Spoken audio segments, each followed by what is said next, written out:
I have a question for you. Where do you turn to when you feel alone and uncertain? I'm Renee from YouVersion, and our verse of the day is Nahum 1:7. The Lord is good, a stronghold in the day of trouble. He knows those who take refuge in him.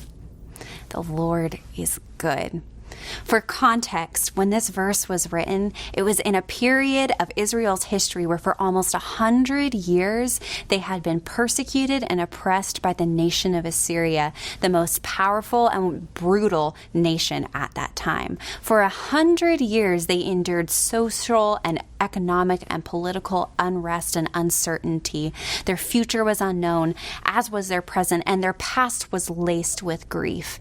And in the midst of that, God remained silent.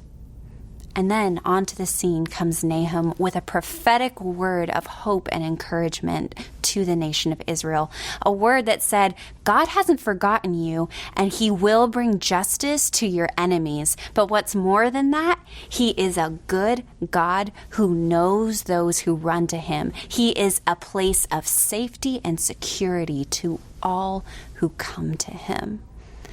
This is a word of hope even to us today, because the same God that rescued the nation of Israel is the same God who sent his one and only Son to take on human form, becoming fully God and fully man, experiencing our suffering and our weaknesses, crying out, my God, why have you forsaken me? In the greatest act of all time, he took our suffering and sin onto himself so that we could freely run to the God who knows us and loves us and promises to protect us. No matter what your situation is, and I don't know it, but God does. And God is greater than your circumstances.